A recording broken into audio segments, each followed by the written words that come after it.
Oke, halo Tribuners, gimana kabarnya? Ketemu lagi barengan Hakim di Tribun News Style kali ini. Gimana ini udah mendekati akhir pekan, bahkan sudah akhir pekan ya, karena sudah hari Jumat juga.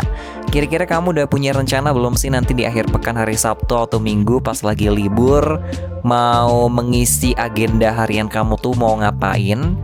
Kalau misalnya kamu nggak ada kesempatan buat melaksanakan aktivitas di akhir pekan, Hakim punya saran buat kamu.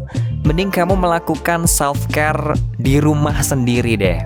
Jadi self-care ini akhir-akhir ini emang lagi happening banget, lagi ngetren banget. Dan di sini kita bisa mencobanya sendiri di rumah.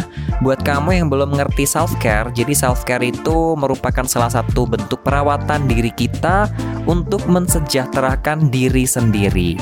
Nah, Hakim mau berbagi informasi nih buat kamu. Salah satu cara melatih self-care itu dengan cara JOMO. Tahu JOMO? Beberapa waktu lalu kita ngebahas soal FOMO ya, Fear of Missing Out. Dan sekarang kita ngebahas soal JOMO atau Joy of Missing Out. Nah, sebelum kita melanjutkan ya ke pembahasan kita melatih self-care dengan teknik JOMO ini, Hakim mau ngasih tahu kamu dulu kalau JOMO ini merupakan saudara dari FOMO. Jadi masih ada informasi yang terkait nanti dalam pembahasan kita ya. Sebelum merecord podcast ini buat menginformasikan kepada Tribuner semuanya ya, Hakim sudah ngebaca sebuah artikel berbahasa Inggris dari laman Forbes. Judulnya itu Is the Joy of Missing Out the New Self-Care.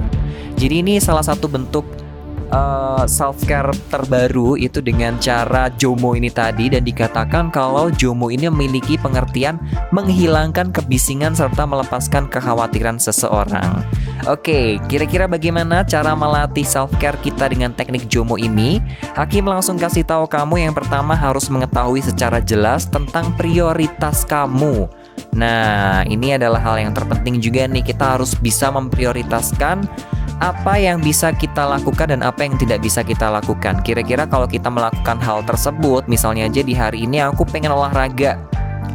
Kira-kira kalau olahraga itu nanti akan ada manfaatnya apa, terus ada kerugian enggak, misalnya waktunya enggak ada. Nah, itu harus diperhitungkan banget nih.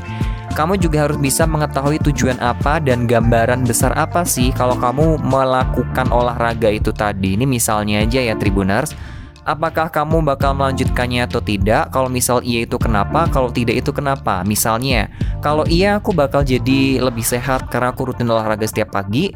Kalau tidak, aku akan kehabisan waktu karena waktuku banyak banget yang dipakai dengan hal-hal yang lain, misalnya sibuk bekerja, tahu kuliah atau yang lain sebagainya. Nah, sebelum mengambil keputusan iya dan tidak, kamu harus memprioritaskan diri kamu terlebih dahulu dari beberapa agenda-agenda kamu yang lain di hari tersebut. Kayak misalnya olahraga, terus ngepasin banget nih olahraga kok sembari jam meeting, jadi mending kamu prioritasin yang mana dulu. Kalau misalnya meetingnya itu bisa ditinggal ya udah olahraga aja, tapi kalau nggak bisa ya udah meeting aja. Terus yang kedua, kamu bisa menjadwalkan sesuatu dengan benar. Beberapa waktu yang lalu kita juga udah ngebahas soal how to make your daily activity itu lebih bagus lagi, lebih tertata dengan rapi. Itu caranya menggunakan to-do list. Kemarin kita udah bahas itu. Mungkin kamu yang belum ngebaca atau ngebaca lagi, mendengarkan ya, dipikir ini teks berita ya, bukan, kita podcast bu ya, podcast Wak, jadi kita mendengarkan aja gitu. Ya udah kita lanjutin. Buat teman-teman semua yang belum mendengarkan podcast bertemakan how to make your daily activity more comfortable dengan to-do list, kamu bisa dengerin di podcast Tribun News Podcast. Di beberapa waktu yang lalu bisa di scroll ya di Spotify. Jadi menjadwalkan sesuatu ini itu bisa membuat keseharian kita lebih efisien. Caranya kayak tadi ya, ada rapat, ada meeting, ada olahraga. Mana yang harus kita prioritaskan terlebih dahulu? Kira-kira mana dulu yang harus kita lakukan? Nah, caranya kamu bisa menjadwalkan hal-hal itu tadi dengan benar sesuai dengan catatan kamu dan juga yang bakal kamu kerjain nanti. Dengan menjadwalkan kegiatan seperti ini, kemungkinan besar kamu akan bisa menata keseharian kamu dengan baik dan tidak membuang waktu kamu 24 jam itu secara sia-sia karena kamu sudah punya jadwalnya. Hakim sudah ngebuktiin sendiri ya. Jadi aku ngedownload salah satu apps gitu ya, di aplikasi di handphone itu namanya tugas apa gitu. Nanti aku kasih tahu ke kamu. Jadi itu aplikasi yang gunanya itu untuk mencatat tugas-tugas kita, apakah kita nanti akan mencentangnya atau tidak. Nah, itu kamu bisa download. Oh, ini udah ketemu nih. Namanya adalah daftar tugas. Kamu bisa download di Play Store atau App Store. Terus rasain kalau misalnya kamu udah nyobain sekitar 1 minggu bakal enak banget nyentang kayak gitu, guys. Yang ketiga, kamu harus mengizinkan diri kamu dalam setiap pengerjaan. Jadi pembentuk atau melatih self-care ini, kamu bisa berhenti berlangganan akun-akun media sosial yang memicu adanya FOMO. FOMO itu kan ketakutan kalau ketinggalan sebuah informasi.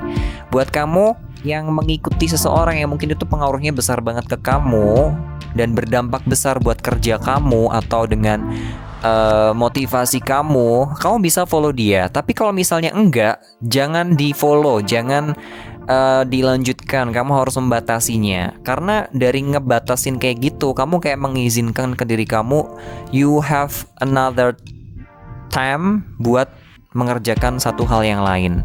Kamu punya waktu-waktu yang lain buat ngerjain tugas-tugas yang belum kamu kerjain daripada kamu scrolling di Instagram atau di TikTok buat mantengin orang-orang yang mungkin influencer juga tapi nggak ada manfaatnya buat kamu.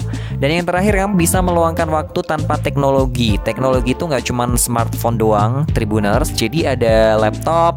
Sekarang juga lagi ngetren banget game ya, gamers kayak gitu.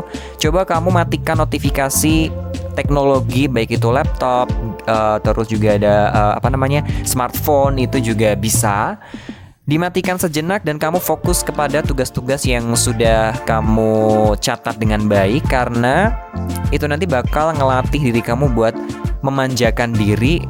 Apa ya yang kira-kira bisa aku lakuin selain menggunakan teknologi?